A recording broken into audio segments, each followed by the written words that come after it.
Good morning students, online classes में आपका स्वागत है। आशा है आप सभी लोग स्वस्थ व प्रसन्न होंगे। तो हमने डिटरमिनर्स की एक्सरसाइज चल रही थी, वो हम आपको भेजते रहेंगे साथ के साथ, और उससे अगले वाले चैप्टर आज आपको पढ़ा देते हैं, वो है टेंसेस से संबंधित। तो हम आज आपको टेंस चार्ट समझाएंगे और उसके बाद आपको हर एक ही वाक्य को 12 टेंसों में बनाकर दिखाएंगे कि किस प्रकार उसका प्रयोग किया जा सकता है। ठीक है, चलिए तो शुरू करते हैं। टेंस चार्ट को हमने 3 हिस्सों में बांट दिया, प्रेजेंट, पास्ट और फ्यूचर टेंस। तो सबसे पहले हम लेते हैं प्रेजेंट इंडेफिनिट टेंस।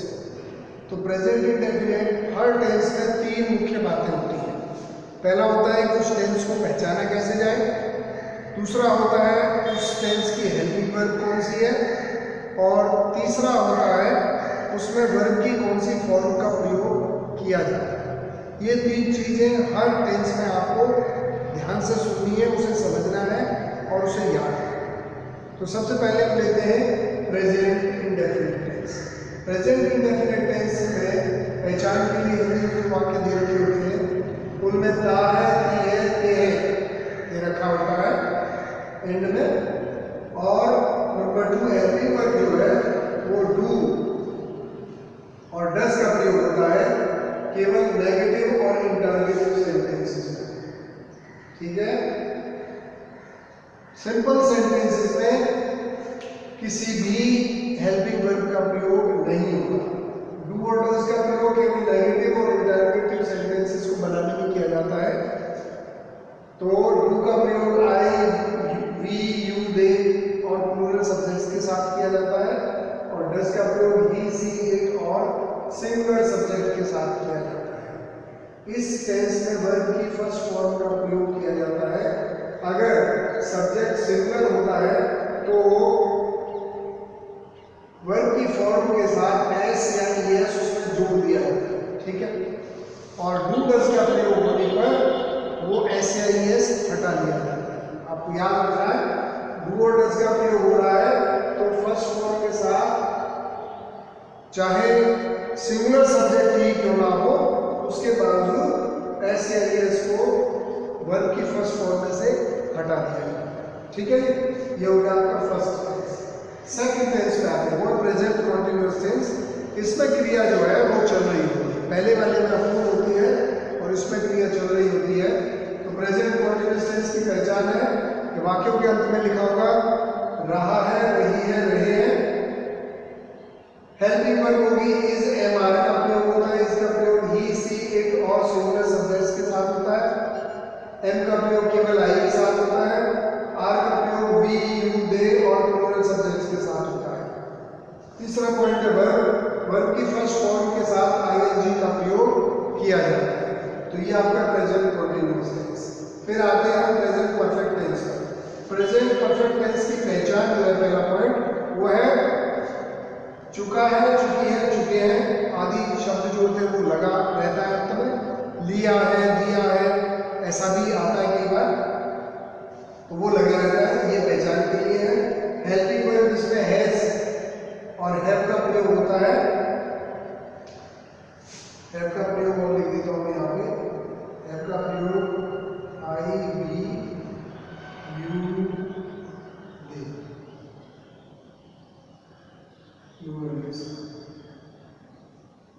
तो हैज का प्रयोग ही, सी, इट और सिंगुलर सब्जेक्ट के साथ होता है। हैव का प्रयोग आई, वी, यू, दे और प्लूरल सब्जेक्ट्स के साथ किया जाता है। इसमें वर्ब की थर्ड फॉर्म का प्रयोग होता है। तो ये आपका हो गया तीसरा टेंस, प्रेजेंट परफेक्ट टेंस। अब आते हैं present perfect continuous tense.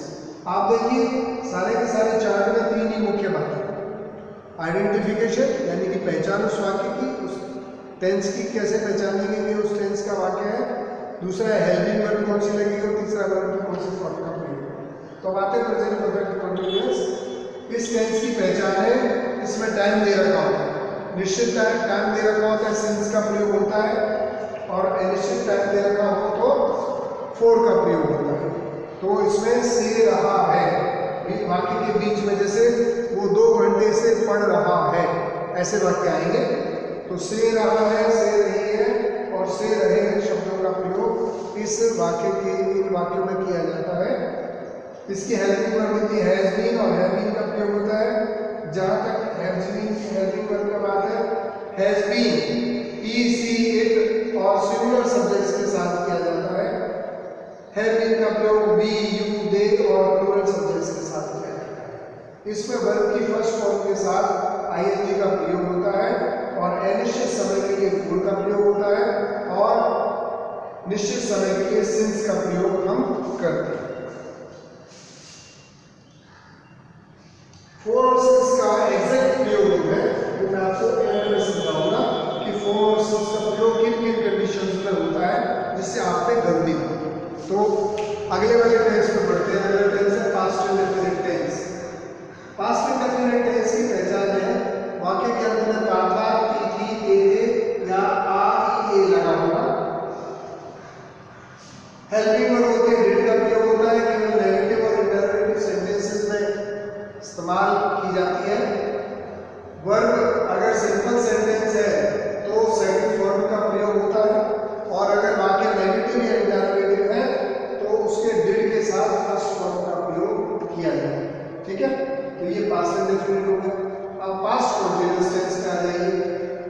Past continuous की पहचान है रहा था, रही थी, रहे थे आदि शब्द जो है वो वाक्य के अंत में आते हैं। हेल्पिंग वर्ब में वाज और वर का प्रयोग होता है। वाज का प्रयोग आई, ही, सी, इट और सिंगुलर सब्जेक्ट। वर का प्रयोग वी, यू, दे और प्लूरल सब्जेक्ट्स के साथ होता है। वर्ब की फॉर्म फर्स्ट फॉर्म के साथ आईएनजी लगी होती है। ठीक है, आईएनजी का प्रयोग होता है फर्स्ट फॉर्म के साथ। अब आता है टेंस में past perfect tense. Past perfect tense की पहचान है कि वाक्य के अंत में चुका था, चुकी थी, चुके थे या लिया था, दिया था इत्यादि शब्द लगे होते हैं। हेल्पिंग वर्ब इसमें हैड का प्रयोग होता है सभी सब्जेक्ट्स के साथ। ठीक है जी, केवल एक ही हेल्पिंग वर्ब में हैड और वो सभी सब्जेक्ट्स के साथ उसका प्रयोग होता है। वर्ब की थर्ड फॉर्म का प्रयोग किया जाता है इस वाक्य टेंस के अंदर। उससे अगला टेंस लेते हैं पास्ट परफेक्ट कंटीन्यूअस टेंस। इस टेंस की पहचान है इसमें टाइम दिया गया होता है, निश्चित और अनिश्चित टाइम दे रखा होता है। तो इसकी पहचान है से रहा था, से रही थी और से रहे थे। हेल्पिंग वर्ब होती है हैड बीन, सभी सब्जेक्ट्स के साथ यूज होती है। वर्ब की फर्स्ट फॉर्म के साथ आईएनजी लगा होता है और इंडेफिनिट टाइम निश्चित समय के लिए फॉर का प्रयोग करते हैं और निश्चित समय के लिए सिंस का प्रयोग करते हैं। ठीक है, फॉर और सिंस का प्रयोग मैं सबसे एंड में समझाऊंगा, ये जब 12 टेंस कंप्लीट हो जाएंगे। अब आ जाइए इसमें फ्यूचर इंडेफिनिट टेंस पे। फ्यूचर इंडेफिनिट टेंस की पहचान है वाक्य के अंत में दा, डी, दे लगा होगा। हेल्पिंग वर्ब शैल और विल का प्रयोग होता है। शैल का प्रयोग आई और वी के साथ होता है। विल का प्रयोग ही, सी, इट, यू, दे और दूसरे जितने भी सब्जेक्ट हैं उनके साथ विल का प्रयोग किया जाता है। वर्ब की फर्स्ट फॉर्म का प्रयोग किया जाता है। अगला टेंस आता है future continuous tense. Future continuous tense की पहचान है रहा होगा, रही होगी, रहे होंगे। ये शब्द वाक्य के अंत में प्रयोग किए जाते हैं। हेल्पिंग वर्ब का प्रयोग शैल बी और विल बी का होता है। शैल बी आई और बी के साथ होता है केवल। विल बी का प्रयोग ही, सी, इट, यू, दे और अदर सब्जेक्ट्स के साथ होता है। वर्ब की फर्स्ट फॉर्म के साथ आईएनजी का प्रयोग किया जाता है। अब अगले टेंस पे आइए future perfect tense. Future perfect tense की पहचान है कि वाक्य के अंत में चुका होगा, चुकी होगी, चुके होंगे शब्द लगा होगा और हेल्पिंग वर्ब शैल है और विल हैव का प्रयोग होता है। शैल हैव का प्रयोग आई और वी के साथ होता है केवल। विल हैव का प्रयोग ही, सी, इट, यू, दे और दूसरे जितने भी सब्जेक्ट होंगे उनके साथ विल हैव का प्रयोग किया जाता है। इस टेंस में वर्ब की थर्ड फॉर्म का प्रयोग किया जाता है। अब इस सेकंड टेंस पे आते हैं future perfect continuous tense. Future perfect continuous tense में वाक्यों में से रहा होगा, से रही होगी और से रहे होंगे आदि शब्दों का प्रयोग होता है। हेल्पिंग वर्ब इसमें शैल हैव बीन और विल हैव बीन का प्रयोग होता है। शैल हैव बीन का प्रयोग आई और बी के साथ होता है। विल हैव बीन का प्रयोग ही, सी, इट, यू, दे और अदर सब्जेक्ट्स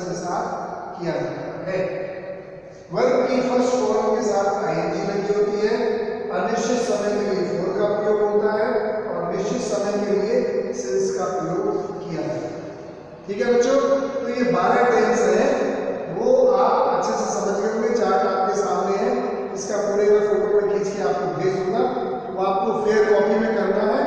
अब इसको हम बारी बारी से टेंस को करेंगे। उससे पहले हम इसको शुरू करें, हम फोर और सिंस का प्रयोग जानते हैं, वो हमने यहाँ जगह बची हुई थी, उसको आपकी सुविधा के लिए लिखी है। उससे पहले मैं आपको एक चीज और बताना चाहूंगा कि सिमिलैरिटी क्या है। देखिए सिमिलैरिटी है, इसमें वर्ब की फर्स्ट फॉर्म का प्रयोग होता है, इसमें सेकंड फॉर्म का प्रयोग होता है, इसमें फर्स्ट फॉर्म का, ठीक है, सिमिलैरिटी, ठीक है। चलिए आगे चलते। प्रेजेंट कॉन्टिन्यूअस, इसमें रहा है, रही है, रहे, यहाँ रहा था, रही थी, रहे थे, और रहा होगा, रही होगी, रहे। मतलब तीनों टेंसों में जो कार्य है वो अभी तक क्रिया जो है वो जारी है, चलती रहती है, तो इसे हम कॉन्टिन्यूअस टेंस बोलते हैं। तीनों टेंसों में रहा शब्द जरूर, रहा, रहे शब्द जरूर आता है? और उसके बाद इनमें वर्ब की फर्स्ट फॉर्म आईएनजी का प्रयोग होता है, ठीक है, फर्स्ट फॉर्म आईएनजी। कॉन्टिन्यूअस जितने भी टेंस हैं सब में वर्ब की फर्स्ट फॉर्म प्लस आईएनजी का प्रयोग। अब परफेक्ट टेंस पे आ जाइए। तीनों टेंस के परफेक्ट टेंस में वर्ब की थर्ड फॉर्म का प्रयोग होता है, ठीक है। और यहाँ देखिए पहचान की लगभग एक जैसी होती है, चुका है, चुकी है, चुके हैं, चुका था, चुकी थी, चुके थे, और चुका होगा, चुकी होगी, और चुके होंगे। तो ये सिमिलैरिटी है, इनमें समानता है। अब ऐसे ही कॉन्टिन्यूअस टेंसेस में आ जाइए। तीनों में जो कॉन्टिन्यूअस टेंस है उसमें से रहा है, पहचान में देखो, पहचान में लगभग समान होती है, थोड़ा सा बदल जाता है उसका। तो से रहा है, से रही है, से रहे, से रहा था, से रही थी, से रहे थे, और से रहा होगा, से रही होगी, और से रही होगी। ये पहचान है, थोड़ा थोड़ा अंतर है। और वर्ब की फर्स्ट फॉर्म आईएनजी का प्रयोग होता है, फोर सिंस का प्रयोग होता है। वर्ब की फर्स्ट फॉर्म आईएनजी का प्रयोग होता है, फोर सिंस का प्रयोग होता है। वर्ब की फर्स्ट फॉर्म का प्रयोग होता है, और फोर और सिंस का प्रयोग होता है। तो ये इस टेंस चार्ट में तीनों टेंसेस में समानता है, ठीक है। अब आते हैं हम फोर और सिंस का प्रयोग कब किया जाना चाहिए। बच्चों को बहुत ज़्यादा कंफ्यूजन होता है, तो उसको और समझ लीजिए। फोर का प्रयोग अनिश्चित समय के लिए, पॉइंट ऑफ टाइम दे रखा हो तो हम उसे बोलते हैं सिंस, निश्चित समय। और पीरियड ऑफ टाइम दे रखा हो, मतलब समय अवधि कितनी है, समय की अवधि कितनी, अंतराल कितना है, उसके लिए अनिश्चित समय के लिए हम फोर का प्रयोग करते हैं। तो चलिए सबसे पहले हम समझते हैं फोर का प्रयोग कहाँ कहाँ होता है। फोर का प्रयोग गिनती के साथ होता है, संख्या के साथ। जैसे हमने पहले वाले पॉइंट में लिखा सेकंड, मिनट और आवर्स। इसका मतलब है कि अगर फोर का प्रयोग करना है तो ये दे रखा होगा 10 seconds, 10 minutes, 10 hours, 2 hours, 5 hours, यानी उनकी संख्या दे रखी है। अगर संख्या दे रखी हो समय बताने वाली यूनिट के साथ में, तो हम फोर का प्रयोग करते हैं। फोर में दूसरा पॉइंट है डेज, दिनों की गिनती के साथ, यानी कि दिनों की संख्या के साथ। हम कहें 2 दिन, 5 दिन, 10 दिन, 8 दिन, ऐसे दे रखे हैं। लेकिन कौन से वाले, इसलिए अनिश्चित है कौन से वाले, भाई प्रेजेंट के 10 दिन या पास्ट के 10 दिन या फ्यूचर के 10 दिन, ये अनिश्चित होता है। तो इसे हम समय अवधि बोलते हैं, समय का अंतराल। यानी हमको निश्चित नहीं पता कौन से वाले समय की बात कर रहे हैं। तो दिनों की अगर संख्या हो, जैसे 10 दिन, 15 दिन दे रखे हो, तो फोर का प्रयोग करते हैं। अगला सप्ताह की संख्या, 2 सप्ताह से, 3 सप्ताह से, 4 सप्ताह से, ऐसे दे रखा हो तो भी हम फोर का प्रयोग करते हैं।